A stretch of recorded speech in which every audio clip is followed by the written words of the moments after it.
Well, hello again. It's been a difficult year for everyone, so I decided while I still have some of my body, I should film this. And I need to give you all an important message. None of this is real. I'm not real. This video's not real. Yugioh's not real. Look around you. None of that is real. None of this is happening. You're 48 years old. You work in a butcher shop on Broad Street. You had too much to drink last night and now you're late for work. If you don't wake up and stop indulging in this fantasy, you're gonna get fired. The plot twist with the big disease wasn't even original. I know you want the episode to start like normal, but it's not gonna solve any of your problems. What are you doing? What are you doing? Is that fucking Buster Blader? The variety of Yugi's legacy support has really been a sight to behold, and by that I mean it was like watching several car crashes happening simultaneously. Naturally, the vast majority of his recognizable monsters got the cool but pretty unwarranted type of treatment, with the occasional meta-defining inclusion on the side, as expected from the titular character of the franchise. Mama, znaš kako se zove ovaj lik? Yugioh?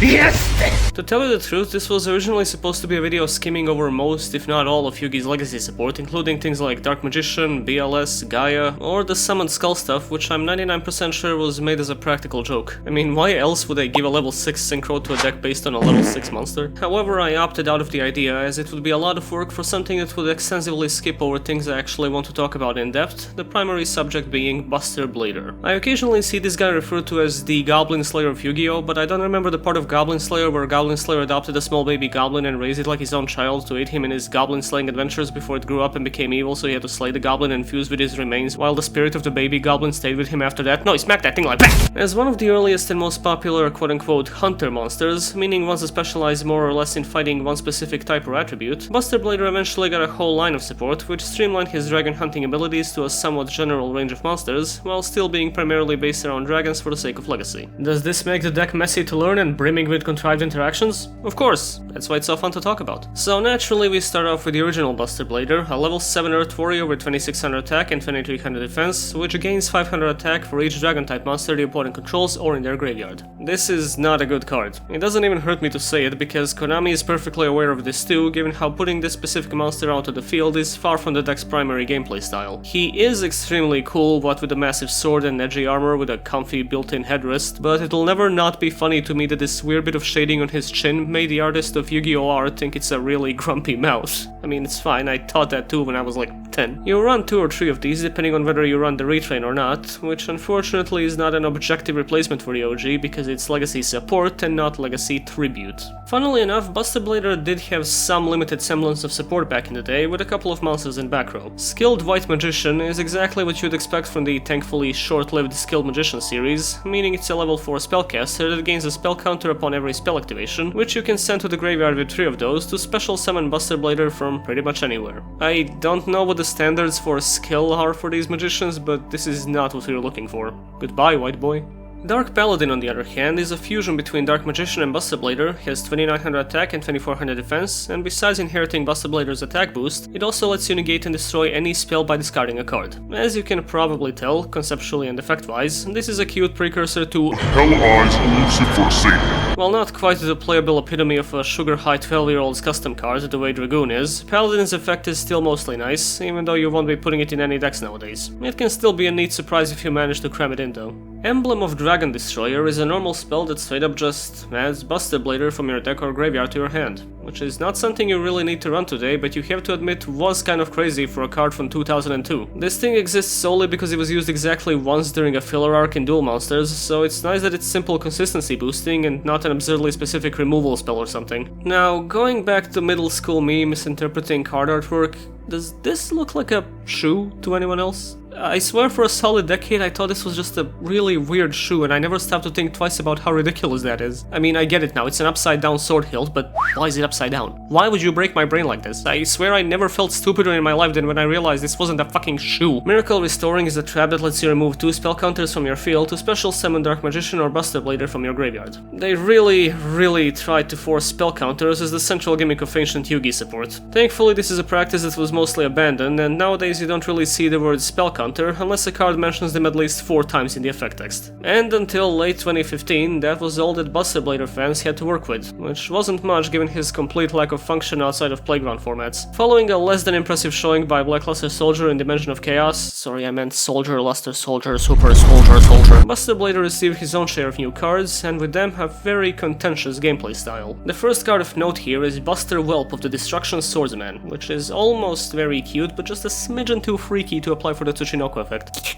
It's a level 1 dragon tuner with 400 attack and 300 defense, and when this card is normal summoned, you can add 1 Destruction Sword card from your deck to your hand, except Buster Whelp. You can only use one of the following effects per turn, and only once that turn. You can tribute this card, special summon 1 Buster Blader from your hand or graveyard. If this card is in your graveyard and you control Buster Blader, you can discard 1 Destruction Sword card to special summon this card. First of all, I just want to say that while Destruction Sword is a perfectly accurate translation of Hakaiken, it's also such a chunky mouthful that I think I'd prefer if they just went with the name Nasty Knife. Anyway, this is your primary searcher, and honestly not much else. While it does have 2 additional effects, they rarely ever come into play unless a specific situation calls for it. The second effect is weirdly limited to the original Buster Blader, which means it can't easily summon the retrain or revive the fusion, and this deck's playstyle is not really entirely focused around the original. The recovery effect is there likely with the intention of taking advantage of the fact that Whelp is a tuner, and that the combination of these 3 effects would result in a level 8 Synchro, which obviously is a little too much effort for something random engines or the archetypal trap card do by themselves. Still, you wanna run 3 because Destruction Sword back row is the most important part of your deck. Oh Whelp! To convey Buster Blader's busting and blading abilities, Konami gave him a couple of different weapons, however not in the expected and sensible form of equip spells, but 3 honorary Union / not really Union monsters instead. The first of these is Dragon Buster Destruction Sword, a tuner with all the same stats as Whelp, and you can equip it from your hand or field to Buster Blader you control, and while equipped, your opponent cannot special summon monsters from the extra deck. Also, while equipped, you can special summon this monster. That's a pretty strong lockdown effect, isn't it? Would be a shame if the card got banned because of some fucking truck, wouldn't it?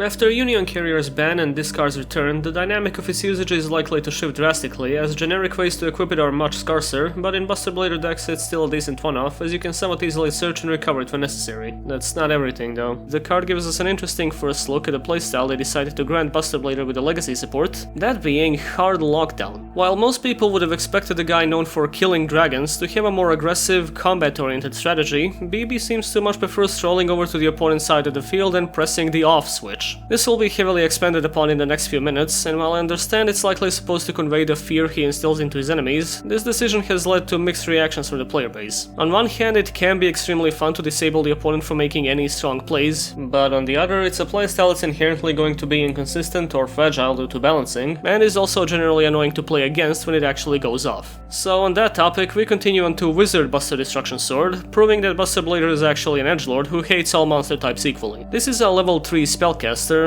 you know, the Swords era spellcaster. It's got 1200 attack and 900 defense. You can equip it from your hand or field to Buster Blader, and while equipped, monsters in the opponent's graveyard cannot activate their effects. You can send this equipped card to the graveyard to add a Destruction Sword card except itself from your graveyard to your hand. This is a very 2015 effect, but its type of lockdown is not necessarily bad nowadays or anything. The problem lies primarily in the card's side decky nature, as you'd rather not run this unless you know you're going up against something that treats the graveyard like a second hand. The recovery effect is also appreciated, but again, far from necessary. The last quasi-equip on the menu is Robot Buster Destruction Sword, a level 4 machine with 1600 attack and 1200 defense, which of course you can equip to Buster Blader from your hand or field, and while equipped, spell and trap cards that are already face up on your opponent's field cannot activate their effects. You can send this equipped card to the graveyard to have the equipped monster gain 1000 attack until the end of the turn. This is by far the most specific one, as it's limited to hindering the activated effects of field spells and continuous cards, and that attack boost is not really necessary for the deck. Much like Wizard Buster, there are situations in which you'd give an arm and a leg to have this in your hand, but they rarely happen during game 1. Overall, it's a serviceable but kinda unconventional output for Buster Blader's equipment. Don't you guys think you could have maybe brought over something with a little more stopping power for him? Like an M16 maybe, just throwing it out there. For the legacy mandated retrain, we have Buster Blader the Destruction Swordmaster, which only confirms my suggestion that Buster Blader the Nasty Knife Master would have flown way better. It has all the same stats as the original, and this card's name becomes Buster Blader while on the field or in the graveyard. If a monster your opponent controls is destroyed by battle battle or card effect and sent to the graveyard, you can target one of those destroyed monsters, equip it to discard. Once per turn, you can send one monster card you control that is equipped to discard to the graveyard, destroy all monsters your opponent controls with the same type as that monster sent to the graveyard. That's a whole lot of effort to replicate an effect pulled off easier by the 4 years older Union monster coincidentally named Buster Blaster. This is one of the most disappointing retrains of all time, being about 2% better than the original due to the effect, and about 2% worse due to not sharing the name in the hand, which makes you wonder why it even exists. Well, it's cause of the name. It's preferable over the original due to the Destruction Sword name, and you might get some mileage out of the effect by messing up somebody's graveyard plans or dumping Wizard or Robot Buster with it, which I imagine is why those two are a spellcaster and a machine in the first place. But really, mostly just the name and that's it. It's like every bit of this monster was scientifically engineered in a lab to be the card equivalent of the word whatever. Now, the Archetype doesn't just have 2 level 1 tuners for nothing, which brings us to the level 8 Synchro Buster Dragon. It's got 1200 attack and 2800 defense, requires 1 tuner and 1 or more non-tuners, and all monsters your opponent controls become Dragon type. Once per turn, if you do not control a Buster Blader monster, you can target one Buster Blader in your graveyard, special summon it. Once per turn during your opponent's turn, you can target one Buster Blader monster you control, equip it with 1 Destruction Sword monster from your graveyard. It's a very compact bunch of effects intended to make up for any minuses you might have gotten into while making it, which is funny because the way you summon this thing nowadays has nothing to do with his actual condition. The first effect is obviously there so that you're not forced to run DNA surgery to apply most of your effects to things other than dragons, although I would have much preferred if it also affected the graveyard. Hey Konami, print Declaration of Rebirth, thanks. There's nothing necessarily wrong with its other 2 abilities, but as you mostly get this monster out using a very specific trap card, they don't see much of their intended use and generally exist as a Plan C recovery option. The type conversion effect is absolutely important enough to run it though, and tuning it with either of your level 1 tuners into RDA Abyss tends to be a decent play. And what all of this was leading up to is the level 8 fusion, Buster Blader the Dragon Destroyer Swordsman. He's got 2800 attack and 2500 defense, requires Buster Blader and 1 Dragon monster, and must be fusion summoned. This monster cannot attack directly, gains 1000 attack and defense for each Dragon monster your opponent controls or is in their graveyard. Change all Dragon monsters your opponent controls to defense position, also Dragon monsters in your opponent's possession cannot activate their effects. If this card attacks a defense position monster, inflict piercing battle damage. Okay, I get it, you don't like dragons, Jesus Christ, chill. The only effect missing here is that if your opponent controls a dragon, you're legally allowed to shoot them. So yeah, this is the main guy you build your deck around. If you're playing against dragons, you win instantly, and if not, make Buster Dragon first and then you win instantly. Unless your opponent has reliable removal or negation coming from the back row, hand or graveyard, this is a complete and utter lockdown of their entire monster lineup. The lack of direct attacking is weird, but at least your attack values should be high enough for the piercing damage to matter. It's a very beefy boss monster that's somewhat dependent on assistance as well as the opponent's field presence, but when it works, it's one of the best. It's especially fun in dragon-dominated formats, and as this is Yu-Gi-Oh, we'll continue having plenty of those in the future, so go out and have a blast with this one. And the last monster in this archetype is their Overdue Link, Protector Whelp of the Destruction Swordsman. Overdue not just due to the master rule regulations at the time, but also due to it being really weird that they would just leave the story of Buster Whelp on growing up, getting killed and worn as armor by his adoptive dad like he's playing Monster Hunter. I am no longer dead! That's nice. It's a Link 2 with 400 attack, points bottom left and bottom right, requires any 2 monsters, and if this card is Link summoned, you can send 1 Destruction Sword card from your deck to the graveyard, then you can special summon 1 Buster Blader monster from your hand. At the end of your battle phase, if your opponent controls no monsters, you can target 1 Buster Blader monster you control that did not declare an attack this turn, inflict damage to your opponent equal to that monster's attack. You can only use each effect of Protector Whelp once per turn. The prospect of a Buster Blader Link monster was always a point of concern, as Crystal Needle Fiber inadvertently already filled out the needs of the deck, and in combination with the Link, actually made Blader boards even stronger during Master Rule 4. It would be pretty hard to make a card that lives up to its level of usage in the deck, and Protector Whelp kinda gets somewhere. The summoning condition is great, there was no reason for this thing not to be as generic as possible, and it offers good graveyard setup along with some potential field building. We didn't get to the back row yet, so it's not evident, but I have traps that love being in the graveyard, so this is a good effect to have around. The second effect, on the other hand, should have been replaced with literally anything else. It's there almost exclusively to make up for the fusion's inability to attack directly, which is such a non-issue for the deck's playstyle that they might as well have left out this entire paragraph and your win rate would barely be affected. I mean, I know they weren't taking the piss because the last thing you want is a hard lockdown deck to have godly consistency, but I still would have liked something more substantial here. In the end, the first effect makes it a very good monster for the deck, but you should still absolutely run Needle Fiber because he's just so handsome. The first spell card among their modern support is Destruction Swordsman Fusion. It's a quick play that says fusion summon 1 fusion monster that lists Buster Blader as material from your extra deck, using monsters from your hand or either side of the field as fusion materials. If this card is in your graveyard, you can send one card from your hand to the graveyard, add this card to your hand. You can only use each effect of Destruction Swordsman fusion once per turn. Yes, that is in fact an archetypal super polymerization with self-recovery. Wanna know the crazier thing? You generally don't even run it. While it is very fun to snatch an opponent's monster in the middle of a combo and in turn shut down their entire field, the way of going about this can be slightly inconsistent, especially given the trap cards that allow for way easier setup on the spot. Honestly, I still love this card and try to find room for it in my Blader decks, but if you're aiming for maximum reliability, you probably wanna skip out on this one. Their other spell is also a quick play, named Karma of the Destruction Swordsman. You must have gotten a lot of Reddit gold for all that karma. Fucking bad joke, just move on. Target up to 3 monsters of the same type in your opponent's graveyard, banish them, and if you do, one Buster Blader monster or one Destruction Sword monster you control gains 500 attack and defense for each of those banished monsters until the end of this turn. If this card is in your graveyard, you can discard one Destruction Sword card, add this card to your hand. You can only use each effect of Karma once per turn. You gotta understand, 2015 was a different time, and in a format where people basically swore by the graveyard, this was a reasonable card to release. Nowadays I would only recommend it if it also negated the effects of the monsters it banishes, which it doesn't, so forget about it. The first out of their 3 normal trap cards is Destruction Sword Memories.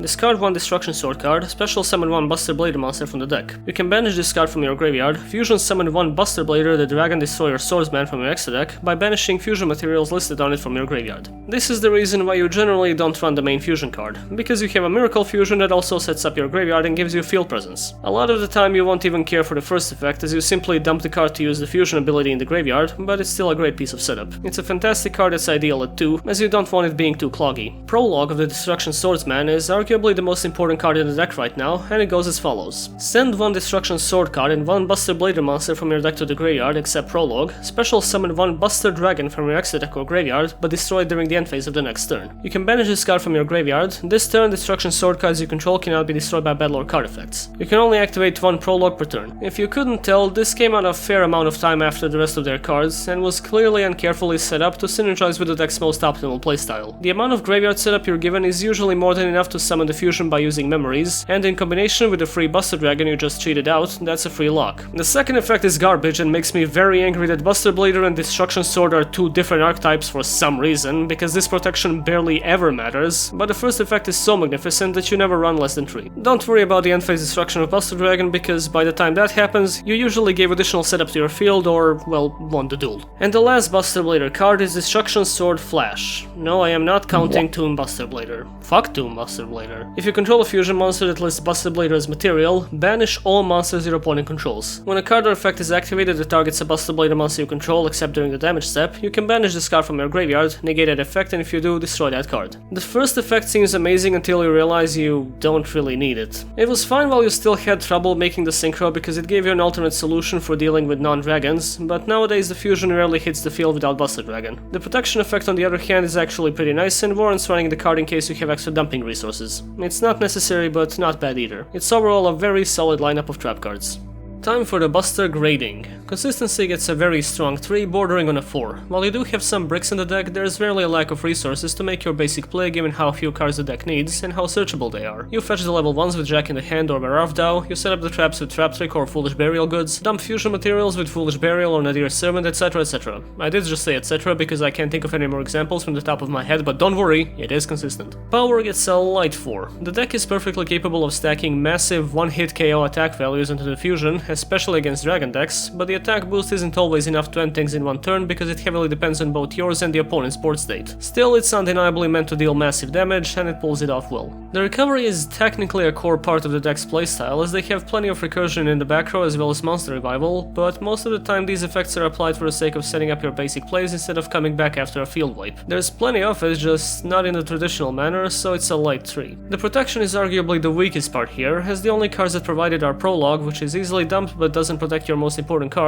and Flash, which does but doesn't hit the graveyard as easily as Prologue. It's definitely there and can potentially save your ass, so despite the scarcity, it gets a 2. Finally, we come to the most important part, which is surprisingly enough the versatility of Buster Blader. When those first few cards were revealed, I don't think anyone expected the archetype would not only be a hard counter to so many decks by itself, but also be pretty damn splashable and hybrid friendly on top of it. The nature of the lock, as well as the Buster Blader engine's compact size, gave it a big amount of variety, as the deck could be splashed with plenty of other archetypes for a lot of adaptive plays. This is why there's not exactly a definitive Buster Blader deck out there, as each variant provides some different pros and cons for the deck, even though the lock remains your primary goal. I feel comfortable giving this a 4, as the combination of the deck's lockdown and its openness for build variety are more than enough to warrant the score. With that said, I'm sorta not sure what kind of decklist to show here, so here's a build I use. Tenyi, Spirited Hara and Jester Comfit are things you frequently see in Blader decks, as they are level 1s that easily summon themselves. Cross Sheep is nice for a bit of play extension, and also Dragoon is there because you can make it, and why wouldn't you? Because of rulings from outer space, you can't run Red Ice Fusion here, so you use Magical Ice Fusion instead. The Deer Servant also makes a Dogmatic hybrid pretty easy to pull off, but I don't have one on hand because I don't find it particularly fun to play. And that would be it for Buster Blader. As far as legacy support goes, this is a really curious specimen because usually the playstyle given to ancient monsters of this caliber is based around some very straightforward swarming in combat with a bit of control on the side. However, Buster Blader feels almost accidentally experimental, as I somehow don't believe Konami thought the deck would have this much traction so many years down the line, not to mention the occasional meta relevancy. Along with that, the surprisingly eventful and emotional lore shown by the cards really gives the deck a flair of its own, as story progression is generally not something you get from bits and pieces of legacy support. Despite a rocky start and a playstyle that's absolutely not everyone's cup of tea, Buster Blader has done more than enough to make itself unique and memorable, not just as a reimagining of a classic monster, but as a cool little archetype by itself too.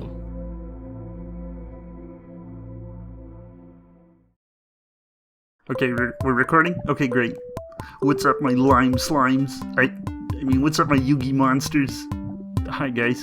Today we're at Pizza House, and we're gonna review some crazy Yugi slimes monsters. We're reviewing monsters. I'm going inside. And here's Rude Kaiser. Say hi! Stop. Stop that. Stop. There's his classic line, stop that. Oh, I love it. Yeah, so this guy, I mean, overall, I'd rate him a 5 out of a possible score of 20. Wait, what? Who are you? Good question. Anyway, over here's just a dog. I don't even think this is a card. Ow. Just for that, you're getting a 9 out of 10. Is there a problem over there? Sir, this is a pizza house, and I am not a pizza. Ow. Stop.